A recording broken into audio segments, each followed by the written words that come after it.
ambao Simba ndio tumaini lao kubwa, unawaona wekundu wa Msimbazi Simba wakivuka kama kauli mbiu yao wenyewe hivi sasa wanakuambia hii tunavuka, ama bado ni mfupa mgumu kwao? Kinyumbani utasema Simba ana nafasi ya kufanya vizuri moja kwa moja, lakini Simba ana masaa machache sana ya kuwa bora hivyo ambavyo tunataka afanye. Kwangu mimi bado mechi ni ngumu hata kwa Simba pa Dar es Salaam. Bado sio mechi rahisi kwa sababu udhaifu mwingine sikukwambia wa klabu ya Simba ambao unanipa mashaka mimi. Simba wamekuwa na makosa mengi kwenye safu ya ulinzi ya katikati. Awe anacheza Sheikh Malone Fondo, awe anacheza Hamza, awe anacheza Shamu Karabu, awe anacheza Kazi. Katikati pana Kazi pale. Swali jepesi. Fadu inabidi aiseti Simba kimbinu. Achana na ufundi, achana na mbwembwe, achana na uwezo wa mtu mmoja. Kimbinu anatakiwa aishepu Simba isiruhusu goli uwanja wa Dar es Salaam. Issue sio kufunga magoli. Wasiruhusu kufungwa goli kwa mtindo wowote.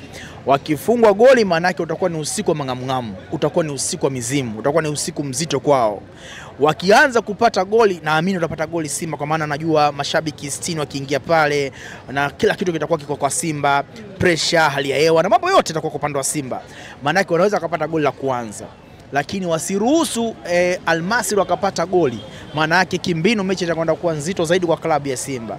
Inabidi ufunge goli 3, inabidi wazuie Waarabu wasijiangushe, inabidi ufanye kila kitu sawa sawa. Kwa hiyo cha kwanza kimbinu, inabidi safu ya ulinzi ya klabu ya Simba mchezo unaofuata acheze kama ndo mechi yao ya mwisho kwenye maisha yao. Yaani Hamza, Shamu Karabu na mwingine yote atakayepewa nafasi kwenye beki ya katikati ya klabu ya Simba na hata kwenye mbawa mbili kibanisha kwa Shabalala na Kapombe, ndo hiyo mechi yao ya mwisho kwenye maisha yao. Yaani wakipoteza hiyo waone kama maisha ya mpira yameisha. Yaani waseme hii ndo mechi yetu pekee iliyobaki kwenye msimu huu. Na kiuhalisia hii ndo mechi ya msimu kwa klabu ya Simba. Sio dabi iliyoharibika, wala sio mechi na Azam, wala sio mechi na Tabora. Mechi ya Almasri ya marejiano, Simba ndio mechi yao ya kufunga na kufungua mafanikio yao msimu huu. Wakipoteza mchezo huu kwa namna yoyote ile, mzigo wake utakuwa ni mkubwa. Kuweza kurudisha hali ya kutulivu itahitaji kidogo haraka. Wakipata matokeo itawaboost hata kwenye mashindano mengine kama CRDB Federation, hata kwenye NBC Premier League itawapa nguvu ya kujiona wana nafasi ya kufanya vizuri. Kwa hiyo cha kwanza kwangu Fadu ndo man of the show, man of the match wa mechi ya Dar es Salaam. Sio mchezaji yoyote, sio Ahmed Ally, sio Modeo, sio Murtaza Mangungu.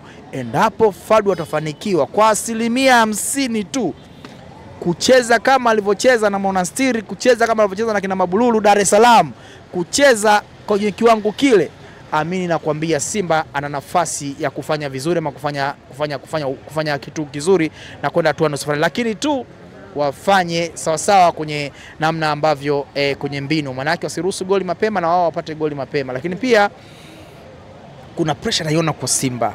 Sijui niseme. Nilitaka kukuuliza hili. Kuna pressure ya nje ya uwanja. Ukisikiliza baadhi ya mashabiki wa Young Africans kama wakina Meja wanajinasibu kwamba wataenda kuwapokea Almasri. Na Young Africans wamefanya vizuri katika michuano hii. Katika miaka hivi karibuni waliweza kufika katika hatua ya fainali. Pressure hii imekuwa ni kubwa nje ya uwanja.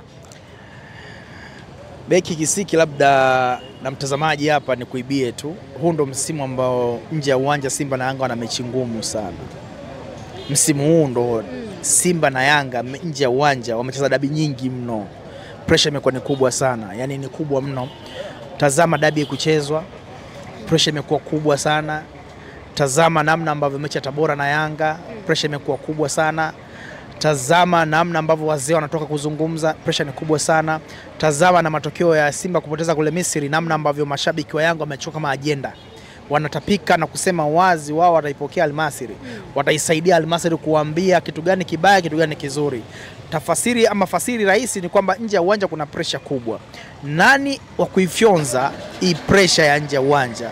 Ni Fadu na vijana wake 18 ambao watakuwa kwenye benchi kwenye mchezo wa tarehe 9. Mimi naamini Fadu Davis amekaa kwenye ligi ya Morocco akiwa na Raja Casablanca na akachukua ubingwa, amepita South Africa, amekuja Simba, amecheza dabi karibu 2, si ndio? Pressure sidhani kama itaweza kumzuru kama akiweza kutimiza wajibu wake kwa 50% tu au 60%. Simba apate matokeo mazuri na anaweza kwenda. Simba anatakiwa goli la kianzio goli la kifungua mimba. Goli moja tu apate la kwanza. Kipindi cha kwanza akipata goli moja, akaenda mapumziko, akirudi Simba ana nafasi ya kupata goli 2, akafikisha goli 3 na kwenda. Lakini hapo Simba asiruhusu goli kwa namna yoyote. Goli la mapema litawapa pressure. Nimeangalia kama mechi ya Al Masry baada ya kufunga goli 2 ni kama kila mtu akaanza kucheza peke yake. Mpanzo anataka kufunga mwenyewe, au anataka kufunga mwenyewe, Ateba anataka kufunga mwenyewe, Kibu Denis unajua anataka kufanya nini, kwa sababu washakula goli 2 na wanawaza itakuwaje. Lakini Simba akipata goli Dar es Salaam litafanya wata freeze. Goli la kwanza litawapa hali ya kujiamini na kupata goli la pili na kupata hata goli la 3 na kuona Simba na kwenda hatua nusu finali. Mimi kama mdau, mimi kama mwandishi wa michezo, tunahitaji kuwa na timu kwenye hatua nusu finali, kwa sababu tuna timu moja tu ambayo ni Simba. Ikitoka robo finali kama nchi tunapunguka kitu. Watu hujua hawajui wakati mwingine. Simba akienda hatua ndefu ndio zile nafasi 4 pointi zake zinaendelea kutunzwa na kukaa vizuri. Lakini ndio kwenye viwango vya vilabu bora barani Afrika tunakuwa na kilabu ambacho kipo ndani kikiwa na usalama pia. Kwa kwangu mimi Simba anatakiwa baki robo kwenda nusu finali, lakini sio hawezi kubaki kwa huruma.